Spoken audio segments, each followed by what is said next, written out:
Dando sequência ao programa da primeira parte que nós gravamos ontem, hoje, essa sequência dessa maravilhosa conversa com esse letrista, publicitário e escritor, Luiz Coronel.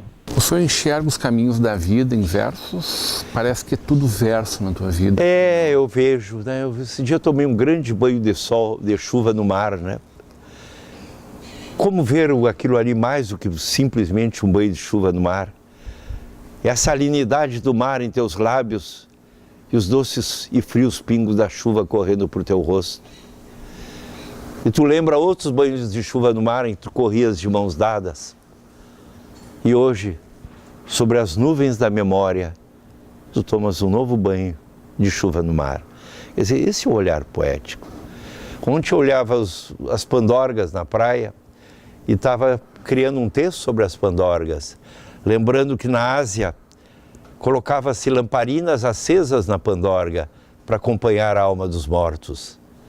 E que em Santa Catarina se colocava a fieira e anzol para fazer a pesca através dos anzóis. Enquanto a pandorga dançava no ar, voava na asfixia um peixe de prata sobre as ondas. Esse é o olhar poético. E toda obra de arte é a imaginação visto pela realidade, é a realidade vista pela imaginação com poder de síntese e domínio de forma.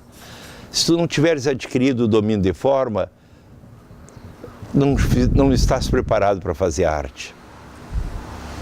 Faz sentido escrever? Eu acho que eu vou dizer a frase do Rainer Maria Rilke. Só se deve escrever quando viver se tornaria impossível não escrevendo, não é? Aí já não é mais uma escolha, já é algo que, como o pintor não deixará de pintar, o escultor não deixará, e Novo Hamburgo tem bons pintores, o escultor não deixará de esculpir, o cantor não deixará de cantar, porque são coisas que a condição humana quer dizer do seu legado, por isso cria os artistas. Alguém deverá dizer da experiência humana, seu sofrimento, seu sonho, e esses homens são os artistas e as artistas. Então esses homens não fazem uma escolha. E quem caminha por isso, buscando glória, aplauso, pegou o atalho, não pegou o caminho certo. O caminho certo é fazer arte sem nada pedir, senão ter uma absoluta sinceridade. Há uma palavra que eu detesto, que se chama entretenimento. Entretenimento reduz a arte a um parque de diversões. E arte é muito mais que isso. A arte é um depoimento sobre a condição humana. Existe um querer emocionar? Sem dúvida alguma. Se tu não buscares construir a emoção humana, tu não vai fazer arte. A arte é, sem dúvida alguma, a expressão da emotividade humana. É como os fatos e as emoções chegam ao coração humano para que ele expresse de uma forma artística. O artista vai ter que ter essa apreensão com muita intensidade. Gravei teu nome maduro na rota dos 7 ventos e ouvi 7 lamentos no canto de um galo escuro.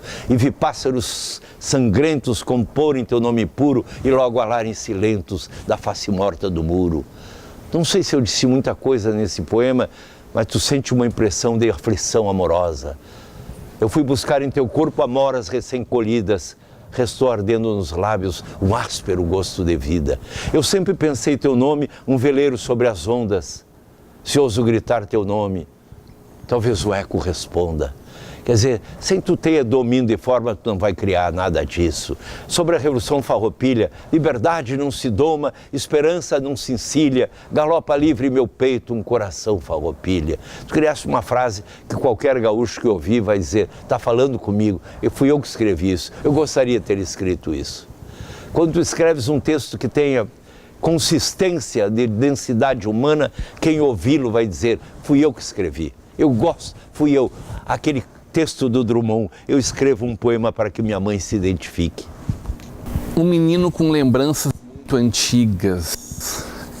Essa é a melhor leitura sobre a idade?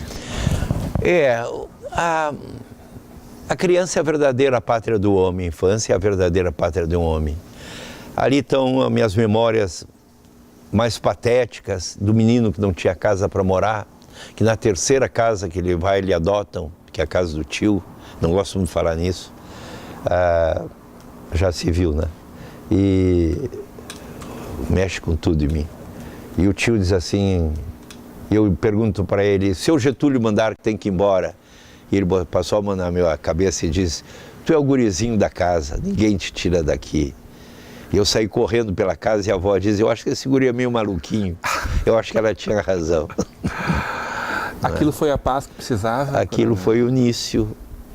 Mas havia muita desigualdade de ser filho de criação, de ser filho de família pobre, de ser filho de uma casa dos mendigos, dentro de uma sociedade aristocrática, dos grandes bailes, das compras em Montevidéu, das compras em Buenos Aires.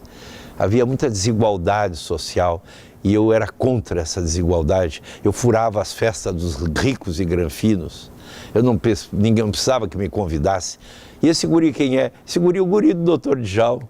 Estava lá eu nas festas. Aí eu começava a divertir as pessoas. Eu imitava vozes, eu imitava caminhares. Eu virava um circo, um pequeno circo ambulante, quando criança. A mãe, ela sempre teve dificuldade de aceitar essa perda, né? Como é que o senhor lidou com isso? A mãe em seguida casa e vai para Piratini, onde eu vou nas férias ficar com ela. E o segundo casamento dela, que era tratorista, e percorria as fazendas arando o campo e eu ia com ele. Então a mãe era uma lembrança mais de férias, ela não era o meu cotidiano. Mas a mãe teve um fim muito acolhido por todos os filhos, isso é muito bonito. Todos os filhos se reuniram para dar uma grande velhice para ela. Criador de linguagens, né? Mas na Rádio Continental os textos com humor crítico em relação aos anos de chumbo. Ah, sim. Você ficou com medo disso, não? Eu não tinha medo. Eu não sou valente, mas não sou habitado por medos, não. Valente eu não sou, porque eu acho que valentia é uma virtude de quem pede a morte. Mas eu acho que eu não sou assustado com a vida. Eu me lembro que eu criava textos, grite, reclame, manifeste sua opinião. O que derruba cerca de pedra não são os séculos, são os trovões. E vinha censurado. E eu toco em frente. E, sem dúvida alguma, quando eu fui expulso da Casa Estudante por ser subversivo, eu fui morar na Galeria do Rosário. Era uma pecinha tão pequena que eu coloquei um quadrinho, eu sou a decoração. Não é? E é muito interessante ali, né? Lembro muito bem da assessorista, dizia térrimo para o elevador andar térreo. Então, guarda-se sempre de tudo, por difíceis que sejam os tempos. O que é um homem se equilibrar no tempo se não conciliar as suas más memórias com humor? Transforme suas tragédias em comédia, que a vida fica muito divertida. E aí veio esse convite para ser porta-voz, né, através da tua comunicação, da campanha da redemocratização, um momento único na história do Brasil. Sim, eu tive com Ulisses, com Pedro Simon, com todos eles, e criei as duas campanhas, MDB, sabe por quê? MDB, o povo de novo. O Brasil estava cheio de esperança. Mas em seguida houve aquela grande cooptação, os que eram da Revolução da Arena já ficaram tudo MDB, e aí já começa a fusarca civil brasileira. Foi uma decepção para ti? Sem dúvida alguma. Não que eu queira abdicar da democracia, que é o único regime saudável, mas não essa que se construiu no Brasil. Que democracia é essa que cria 65 mil assassinatos no ano? Que democracia é essa que cria 12 milhões de desempregados, 4 trilhões de dívida interna, 6 milhões de jovens fora das escolas? Essa não é a democracia pela qual eu lutei quando jovem e que hoje os brasileiros sonham ter. Eu não estou, como é que eu vou dizer, numa girândula de esperanças. Não, eu estou apreensivo com os novos tempos. Mas acho que está na hora.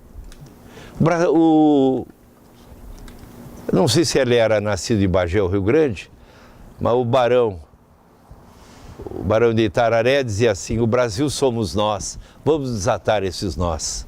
Eu repito a frase dele: o Brasil somos nós, vamos desatar esses nós. Vamos falar um pouquinho desses recitais? Parece uma coisa espetaculosa. Eu acho assim, são atos de muita humildade minha. Quer dizer, eu faço o release, mando para a imprensa, eu ensaio com as atrizes, nunca recebo um centavo. Isso eu aprendi com o Leopoldo Racier. Se tu não precisa, o dinheiro é para os cantores, o dinheiro é para as atrizes. Não precisa um centavo meu.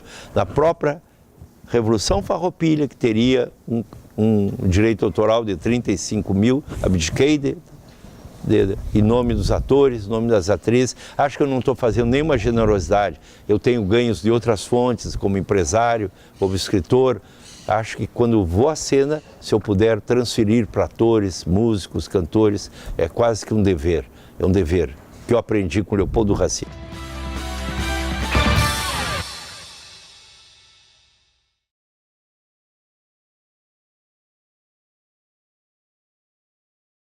De volta para uma conversa de peso, hoje em Porto Alegre, na residência, sendo recebido com carinho pelo letrista, publicitário e escritor Luiz Coronel.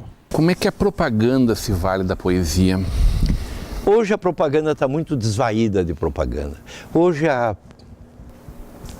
aquilo que dizia o Nelson Rodrigues, o jornalismo é paixão pela notícia. E a propaganda é a glorificação da síntese. Eu me lembro quando eu criei com o Beto Filomena Deu Forma, mas eu criei o comercial Somos anjos de uma só asa, somente abraçados podemos voar. Aquilo é a propaganda poética, aquilo é a propaganda com poesia, sabe? Aquele menino que vai também vai viajar para o exterior e consegue uma passagem para voltar, que era baseado num poema meu, poema de Natal, que o Beto Filomena deu uma forma maravilhosa também. Isto é a poesia e propaganda, mas não é isso que está marcado, é a blitz de venda, é essa maneira de vender urgentemente, é essa locução espavorida, esparramada, que condena a propaganda, é um episódio cansativo. Eu nunca me dei o direito de fazer propaganda sem pensar se ela conduz a alguma agradabilidade em si. E isso que marca a agência matriz, o trabalho dele para apiar, o trabalho para seus clientes, procurar o lado humano da relação. Porque o que são os bens, se não uma relação de afeição do homem com as coisas? Nós temos que descobrir nos produtos que as pessoas vão buscar momentos de riqueza afetiva, do convívio, da posse daqueles bens. E sempre há um nexo poético que quem souber captar não vai errar. Senhor, a propaganda pode se valer da dura realidade da vida? Pode. Da maior parte das pessoas? Pode. Eu acho que sim. Acho que nós não... Mora aí o sociólogo? Eu acho que a propaganda não pode abdicar do seu dever de compromisso social. Me lembro uma campanha que nós fizemos, que era de apoio às pessoas com deficiências físicas, e foi uma maravilha, sensibilizadora. Foi o Beto Filomena, parece, que criou, e já assisti outras também, de outras agências. Acho que a propaganda, ela tem uma possibilidade de colaboração social muito maior do que a que ela tem exercido. Muito maior. Aliás, todas as profissões são o que elas são e o que elas podem ser. A propaganda também está dentro dessa equação, não é? Eu luto para que a propaganda não perca seu nexo poético, né? Como é que é esse casamento com os astros? É uma relação que já vai para 50 anos, né? Se eles traziam uma experiência de comércio lá do interior, eu trazia uma experiência de um menino muito lido, um jovenzinho muito lido.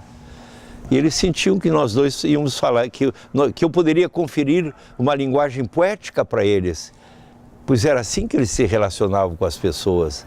As famílias do Alto Petrópolis iam procurá-los porque eram pessoas meigas, afetivas, e eles não queriam fazer uma propaganda que também não fosse meiga e afetiva. E encontraram isso no meu texto. E a gente caminhou 30 anos, eu nessa criação. Porque isso não é comum na publicidade. Não é comum. Ao contrário, é excepcional. E se cria uma densa relação humana. Marcelo Zaffari foi um dos grandes amigos meus. Quando ele morreu, eu disse, Nós somos a morada dos ausentes. Enquanto existir quem nos amou, continuamos nítidos e intocados. Seus irmãos, o Ayrton, o Cláudio, o Ivo, são herdeiros dessa afeição que o Marcelo teve e continuam comigo também nesse nexo de carinho, respeito e responsabilidade. Quando foi para comemorar meu aniversário, a frase do Ayrton Zafre guardarei para sempre: essa festa não é tua, é nossa. Como é que é tá fazendo 80, ter feito, né, 80 anos, Coronel? A minha idade eu não sei, nem existe que me diga, sou apenas um menino com lembranças muito antigas. Acho que enquanto na balança pesar mais os sonhos do que a memória, nós somos muito jovens, só não podemos andar de skate. A propaganda não se reinventa com a mesma velocidade que tu te reinventa, né? Esse é um elogio que eu recebo com muito entusiasmo, viu? Eu estou sempre me reinventando. Uma vez o Valmor Chagas me disse para mim: o pior da arte é quando um homem descobre, fica cativo do seu truque. É o ator com o mesmo jeito, é o soluço do Julio Iglesias, é o mesmo olharzinho para o público. Eu, mesmo que isso prejudique a minha nitidez, eu não quero ser herdeiro de mim mesmo. O novo livro que eu estou escrevendo se chama O Homo Sapiens, sobre o que se cria na redação digital, o texto que se faz no WhatsApp. A redação digital é a provocação da propaganda, né? O que vem de mais recente. Eu acho que é um conflito? Eu digo mais, quando se pensava que a imagem ia soterrar a linguagem textual, surge novamente uma convocação para a linguagem textual. E as pessoas estão escrevendo no WhatsApp, estão fazendo sua crônica, estão fazendo suas opiniões. Voltou-se a escrever. Eu quero dar para vocês esse livro, que são as minhas lembranças da homenagem que foi prestada em Salamanca e Madrid. Madrid, na residência onde morava Garcia Lorca, Salvador Dalí, uma casa onde foi visitada pelos grandes escritores do século XX. Eu fui hóspede durante 7 dias. Fiz palestra e quando cheguei em Salamanca, os estudantes estavam declamando minha poesia em espanhol. Então foi um momento que me senti muito acariciado. E acho que as resistências que houve muito ao meu trabalho, porque dentro do jornalismo havia um conceito errado que o publicitário não podia ser poeta, é publicitário ou é poeta. E eu acho que com o tempo passou a haver uma aceitação que é possível que existam as duas coisas. Como fica essa nova comunicação diante da mudança das mídias, né? Do enfraquecimento das mídias convencionais, que eram as mídias de massa até agora, né? Eu fico um pouquinho preocupado para responder isso. Uma vez eu estava no México e perguntaram para mim, era um grande fórum, havia todos os Roberto Marinho do México, os grandes poderosos, e perguntaram para mim como é que seria o futuro. Eu disse: olha, uma vez perguntaram para um futurólogo da Idade Média como é que seria o futuro, ele disse: cheio de mosteiros e catedrais. E veio o futuro, não tinha mais nem mosteiro nem catedrais, não é? Então eu temo muito fazer previsões de futuro, mas eu sinto que a mídia tradicional se alterando, se altera também a linguagem. Tomara que ela não vá perder o seu nexo poético. Posso fazer uma provocação com 5 palavras que começam com a letra P? Para que o senhor discorra sobre eles? Sim. Em primeiro lugar, poesia. Eu ia te provocar neles. Poesia não estava entre os meus, mas estava paixão. A poesia, antes de ser palavra, imagem, era um clima, assim como a chuva. Só depois surgem as palavras: o sol com seus tambores e o amor com seu triste violoncelo. A paixão é um incêndio na fábrica de fogos de artifício. A paixão baleia à beira do precipício. Pôr do sol do Guaíba. Com esse ouro laminado que tem o Guaíba no outono, quando o sol quer se deitar, as águas lhe servem de trono. Porto Alegre. Ah, Porto Alegre, que bem me faz o bem que te quero. Nós somos essas ruas banhadas de lua e esse pôr do sol que se entrega às águas no esplendor de paixão. Nós somos essas vidas, cinza, alvores e canção, a cidade de meus amores, a Porto Alegre estendida, à beira do rio e meu coração. Publicidade e propaganda. Publicidade é a glorificação da síntese. Aprendi muito com ela. É a necessidade de dizer em 30 segundos, em 1 minuto, uma mensagem que seja ao mesmo tempo um casamento de arte e comércio. O comércio como força aceleradora do desenvolvimento e do progresso humano, e a arte como forma de sedução e encantamento. Política. Política, para falar sobre política, seria a mais nobre função exercida pelo ser humano, pois encarregada da felicidade e do bem-estar das pessoas. Muitas pessoas pegam a palavra de trás para diante e transformam a política num ofício de busca da vaidade pessoal, do poder e até da riqueza através da política. Mas se a política cria a sua ruína, é também a política que poderá criar a sua própria salvação. Se a política não criar a sua própria salvação, quem vai criar? Então nós temos hoje um novo congresso, com muita gente despreparada, mas que vai ter que aprender. Tomara que, pelo mínimo, eles substituam safadeza por honestidade pessoal. Aí teremos um belo congresso. No verso, como são pobres os pobres do meu país, na pele morena da América, ferida sem cicatriz, como são pobres os pobres do meu país, todo mundo oculta as culpas, só é maldito quem diz como são pobres os pobres do meu país. Eu acho que o social não tem sido pensado no país, e quando foi pensado houve... O Otávio Paz tem uma frase que ele disse muito boa sobre o século XX. Ele diz assim: o século XX, quando pensou em liberdade, não pensou em igualdade. E quando pensou em igualdade, não pensou em liberdade. Eu vou passar essa frase do Otávio Paz para o Brasil. O Brasil, quando pensou em solidariedade humana, inclusão social, não colocou dentro disso a ética e o progresso junto. Então seguiu uma plataforma de benefícios sociais não acompanhada por um surto de progresso e bem-estar. E por isso chegou ao nível de descontentamento e desassossego que chegou o Brasil. Da vida hoje sei exata medida, e aí a gente vai concluindo, né? Da vida hoje sei exata medida é a bênção dos abraços e a maldição das despedidas. Tu comentou um pouquinho sobre isso no começo já, né? No começo da nossa conversa de hoje. O que vem pela frente aí, coronel? Em primeiro lugar, um homem que tem a minha idade já tem um cortejo de adeus atrás de si, né? Mas nós matamos os mortos no dia em que nós os esquecemos. A verdadeira morte não está ali naquele momento em que o caixão se arrasta entre areias do túmulo. A verdadeira morte está no momento que nós matamos os nossos mortos pelo esquecimento. Enquanto nós lembrarmos as pessoas que nós amamos, elas estão nítidas e intocadas. Então, eu acredito muito nessa grandeza, que as pessoas têm uma grandeza para serem lembradas, não é? Agora, não é possível pensar a vida sem que se tenha a bênção da esperança. Porque a esperança é a antidesistência. Mas para que tanto sofrimento se lá fora o vento é livre na tarde, diz o Manuel Bandeira, né? Não se pode ter cumplicidade com o sofrimento, não se pode ter cumplicidade com a tristeza. Quando a tristeza aperta a campainha, eu conheço o seu toque, recebo-a de pé para que ela se sinta intrusa. Não é? É mais ou menos isso que eu penso. Dá pena dizer adeus? Hein? Dá pena dizer adeus? A vida é feita de muitas despedidas, né? Muitas despedidas.